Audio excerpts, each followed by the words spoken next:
I am going to talk a little bit today about my doctoral research at the University of Miami. And I kind of sit at this weird junction. I'm a structural engineer that has specialized in preservation engineering. My focus is rehabilitating and restoring heritage sites, but I kind of sit at this juncture of this passion of bridging engineering and cultural heritage and climate science all together for community driven solutions. So, a lot of my research focuses on this bridging and this mixed methods development. My focus is specifically on cultural landscapes because cultural landscapes are a relatively more challenging area to study. It's a mix of both tangible and tangible related features, not only in the built environment, but in the natural landscape as well. So, in today's presentation, I'm going to go over a little bit on why am I focusing on cultural landscapes, some research gaps that we found in our preliminary literature review, some main research questions that come out of that, key objectives that we're going to be covering in the research, as well as some critical theoretical concepts that drive our methodologies, and then the actual proposed methodology, the case study we're focused on, and kind of where we're at and some next steps. So I like to begin with the number 56. There are 56 as of 2024, 56 sites that have been inscribed on UNESCO's World Endangered List. But out of these 56, 16 are actually considered cultural landscapes or natural landscapes that are endangered. This example includes, as you see here, the Atsanana rainforest in Madagascar in your top left, the Rio Plátano in Honduras in your top right, our famed Everglades in the state of Florida in your bottom left, and then the Mount Nibia Natural Reserve in Africa. But what is so interesting, I'm go ahead and move this a little bit here. What is so interesting is that in the United States on UNESCO's list, only one natural landscape is listed endangered, and that is the Everglades. For all of us who work in this space of preservation, of heritage, of ecology, of just anything dealing with the interaction between humans, culture, and nature, we know that there are much more landscapes that are of significance in the United States. But we're also in a time and a climate in which minority and marginalized landscapes need to be brought to the forefront in terms of awareness. And some of these landscapes include the Sharsheriff area, the coastal area in Alaska by the Inupiat tribe that is living there currently but is facing a lot of coastal erosion related issues. We have American Beach, which is a part of the Timucuan Ecological Preserve. It's an African American community in the north of Jacksonville.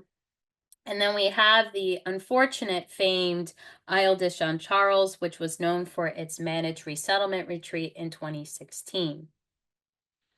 So when we're looking at these, we've seen that these landscapes have entered this moment, this defining moment where climate driven and anthropogenic impacts are really accelerating the degradation of not just the built tangible environment and some of those natural systems as well, but also the intangible features of these landscapes.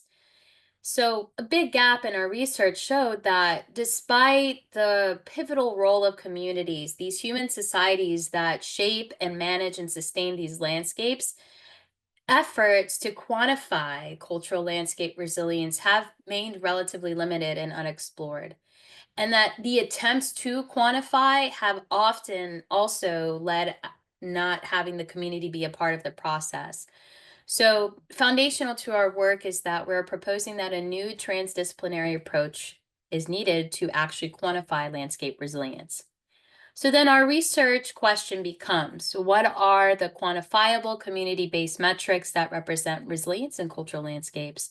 How do these metrics fit into some sort of visual for decision making, whether it's a decision making model or risk tolerance scale that can communicate to communities where they fit in terms of resilience and how that can potentially be used to go after grants or anything of the such for more adaptive resilient solutions. So the objectives for our actual research of this project is that we first want to identify the sites and the values in the coastal cultural landscape, first primarily using CBPR methods, community-based participatory research methods. And then out of these methods, we want to merge this with the quantitative data that we're pulling from climate models, and to develop some sort of composite resilience index that integrates qualitative and quantitative data that basically shows the community's resilience on a grander scale. And then the next thing that we would like to do is, instead of just simply communicating, hey, this is your number of resilience, your resilience is a 5, what does that mean for the community? We need to translate that into something visually communicative. And so we are thinking about developing this risk tolerance scale that is a red light, green light, yellow light system that shows where the community falls on in terms of risk tolerance. So we're now getting into the piece where we're going to be discussing a little bit more on, well, what are the critical foundational concepts that really guide this research? As mentioned, transdisciplinary methods are really at the heart of what we're doing. And for those of you who are not familiar with this, it goes beyond just interdisciplinary. And I personally take it a step forward because in engineering, it's very common for us to do interdisciplinary work, but with other hard sciences, right? It is very rare that we do this with, say, social sciences like anthropology, which is what I'm doing. And then we need to take that a step further and have community stakeholders be a key agent in the decision-making progress, as well as the framework development as well. And then another thing too that I have to note is that cultural landscapes, when you're talking about protecting cultural landscape from climate impacts, climate resilience and landscape, the predominating theory is a social ecological system theory, in which basically it paints the landscape as, well, nature has services to provide humans, and it becomes this supply and demand cycle. This is quite instrumental if you actually look at the definition of it. So therefore, we are taking on a complementary perspective called relational values. We're doing from the lens of relational values. In the heritage realm, this may sound as values-based management. Relational values is also a term that's taken from this realm of socio-ecological systems, but it is this complementary approach that bridges both instrumental and intrinsic value. Instrumental meaning, what does nature provide people? Which unfortunately leads, that kind of thought mindset leads to more extractive methodologies. And then you have the intrinsic values, which say, well, nature is valuable outside of people. We need to have something that bridges that, and relational values does that because it shows the relationship people have with themselves and the community, as well as the community and the natural environment. So now to our actual proposed methodology, we are bridging different disciplines. So we're going to be utilizing rapid ethnography with engineering, systems engineering thinking, as well as data science and collection and visualization to come up with a methodology to more holistically assess resilience for cultural landscapes.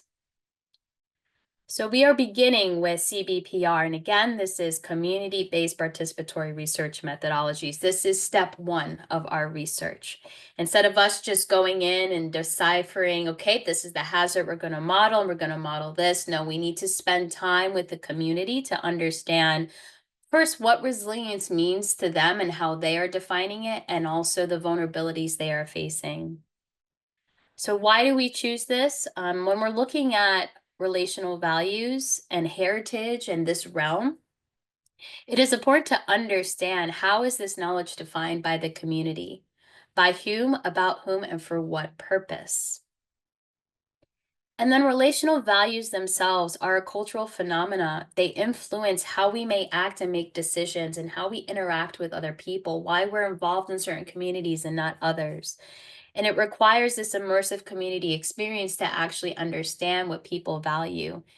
And then there's this concept of etic versus emic definition. Ethically being research defined, the researcher, meaning me and my team, defining. And then there's the emic, which is the more community-based definition. And this is going to become really important when we're talking about vulnerability, resilience, and heritage. So this is why we're using ethnography as the CBR approach, ethnographic mixed methods, because ethnography is positioned to assess such cultural phenomena. Oop. So some of the mixed methods we are deploying and have deployed, the first being um, instituting spatial thinking. So participatory mapping, what is important to the community, what sites are important and why, and actually spatially locating this with the community. And indexing perhaps what areas are most significant and what is to them perceived as a vulnerability to some of these sites.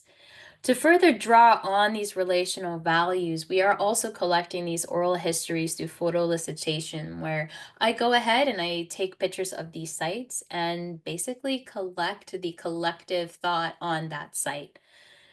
There's some other methods that we're using too. Participant observation to understand kind of habits of the community, but also informal and semi-formal interviews in which, again, will all be triangulated to see what are some of the major themes relating to resilience and heritage in this community. So some of the deliverables that we're already starting to produce that unfortunately I cannot share because it's still internal and not published and also needs to go through community approval is a spatial data set as well. Spatial data set maps that not only locate where these relational values occur, but maybe the clusters, how many values are to one site, understanding those relationships a bit. And then also going ahead and seeing, okay, now that we have some hazards in mind, what are some of the vulnerability hotspots of where these occur? Another deliverable is the coded interviews and recording. Again, this is for thematic development, understanding, okay, from what we're getting from our focus groups, is it matching what they're saying? And then also the identify hazard and mapping data sets that we have this repository of quantitative climate data. How are we going to merge these with the qualitative stories that are being told from the community?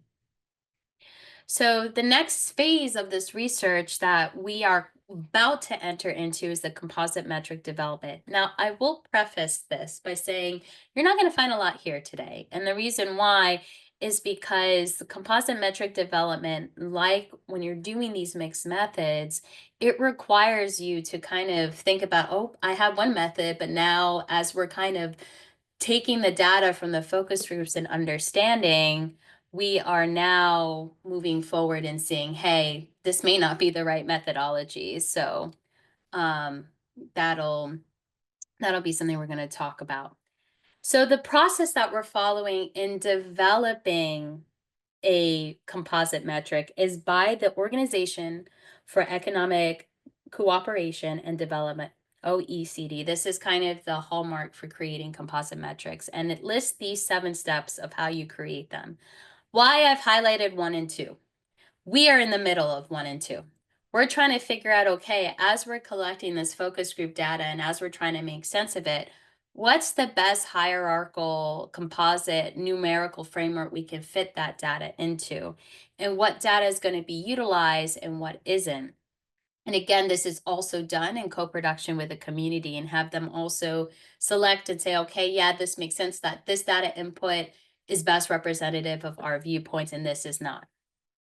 So the composite metric for resilience in just a broad literature review follows this general hierarchy that there's this categorical dimension that has a few indicators and there's some data that speaks to those indicators. This is very, very basic. And to be honest, we're actually kind of doing away with this now, now that we're getting real data from the focus groups. This is a bit of where we started with the process, where maybe perhaps the mention in category is the values themselves, and that we're looking at indicators of resistivity, adaptability, recovery, and restoration. Sorry, my voice is giving on me. But then we also have the data that can go into it that represents those indicators. But as we were mapping and realizing like this doesn't really fit. And that's the kind of the beauty of doing mixed methods too. And it's also the challenge that what you initially thought going into it is not what you're going to produce, right? And so going back, what we're actually now thinking about executing is that there are tools within GIS that develop composite metrics that can correlate the data that we have. And some of the data we have is the cluster, say, of relational values and in location. We do have a hazard layer in there that is right now representative of a sea level rise. Which is not the main hazard that the community is focusing on. We're doing that Mommy, just for modeling you can't do this purposes. if you're gonna be here. Um, I'm sorry, what was that? Sorry, Okay. baby. No, it's okay. It's all good. And then the community did index to them what sites were most important to them on a 1 to 3 scale because we're dealing with an older demographic. And then we're also doing a perceived vulnerability index. So this with the hazard itself, the climate hazard quantitative layer itself, with perceived vulnerability, with the cluster of relational values, like all of this is going to be configured in some formulaic form in GIS that we're currently figuring out. So this part of the research is still a big question mark, but we're in the midst of figuring that out. So our case study is American Beach. My research is focused on more marginalized communities and landscapes. So we selected American Beach because I'm also part of the CHART team, the Coastal Heritage at Risk Task Force. Last year, my colleague Karen Bach gave a presentation as well. And so we're on this team together. And we're covering the Saltwater Underground Railroad. And so a part of my research is seeing not only how American Beach fits into that landscape, but also in terms of climate protection, what is its vulnerability? And so it is a part of the Gullah Geechee Cultural Heritage Corridor. As shown here, it's really at the south end of the corridor as well. So field work to date. Sorry if I keep moving around this little bar from Zoom because it keeps blocking some of my text. But um, the field work to date, these are some of the key dates. But I'm gonna kind of jump into a little bit of the mindset behind it. I mean, we spent ample time building trust and rapport with the community, which is very important especially when you're working in marginalized communities. Is that unfortunately, a lot of hard scientists and engineers like myself have the bad rap of going in and being extractive. And I wanted to approach this a little differently and be able to build that trust. So, building that trust is simply me going there, presenting myself, introducing myself, talking with the community, spending time with the community and hearing them and making sure that they're seen and heard. And so then we did a town hall that essentially asked for the approval of the community to move forward with this work, and we had the community's approval out of that.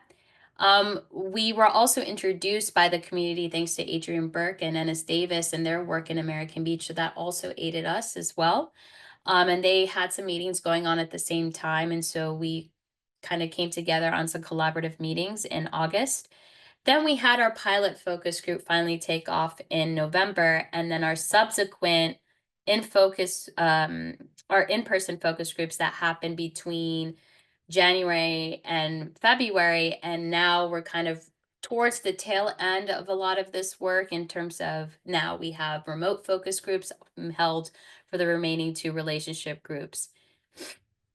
And so American Beach has, like I mentioned, is a part of the Timucuan Ecological Preserve, but one a key feature of American Beach is Big Nano, which is one of the tallest dunes in the Northeast coast. And this is home to a lot of ecological systems and flora and fauna. I mean, the dune system itself is the ecological system, but there's also this place is very characteristic of American Beach and holds a lot of memory. And this site came up multiple times within the focus groups.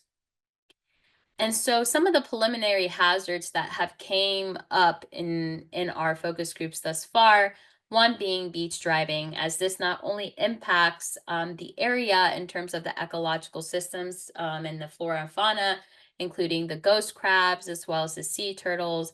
But it's also, there's a lot of people outside of the American beach community that are utilizing this beach, that are outsiders, that are tourists, that don't necessarily also know and respect the history of American beach. The next is coastal flooding, and this actually started to happen a lot more after a sewage system installation system, as the area is going from septic tanks to now a actual sewage system, piping system. And so a lot of these flooding occurrences have been more prevalent. However, this kind of hazard assessment and kind of hazard pulling from the community is still being processed in the moment as we're processing the focus group transcripts. But these are some of the ones that are starting to really emerge as some of the most concerning hazards of the area. So, some relational values that emerge, and I will have to say the demographic ranges from 60 years of age all the way up to 80. Um, and so we're getting a lot of childhood and familial connection, as well as leisure and enjoyment. But then we're also getting people who have retired to this area due to spirituality and healing connection.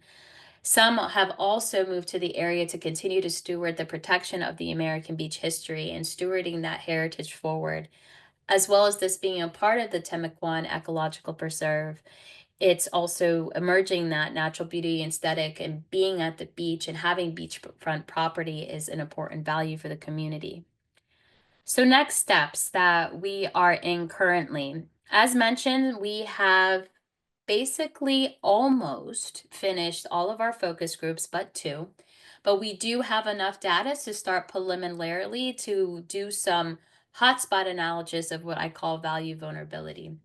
And so we go ahead and map where these values are located, seeing what the greater consensus of these values are and where they are, the cluster, how many of them exist, and then with a preliminary hazard, see kind of where these hotspots are located and which areas are more vulnerable.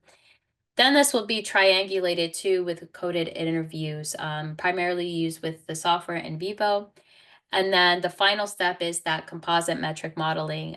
We're just right now in the middle of that data interpretation. We have a lot of data coming from the focus groups, which is incredible, but now we're trying to make sense of that data and seeing, okay, we have some vulnerability. So resilience, if we're looking at vulnerability, resilience is the opposite of vulnerability. So if we have a lot of vulnerability data, our equation essentially becomes one minus a weighted vulnerability. And so what does that weighted vulnerability look like? And so that's kind of where we're at in that process. So that is it for my presentation. Oops, I also want to go ahead and show you kind of my contact information as well. And so you can reach me with any questions at mmj26@miami.edu. Excuse me. And yeah, I'll open up the floor with any questions.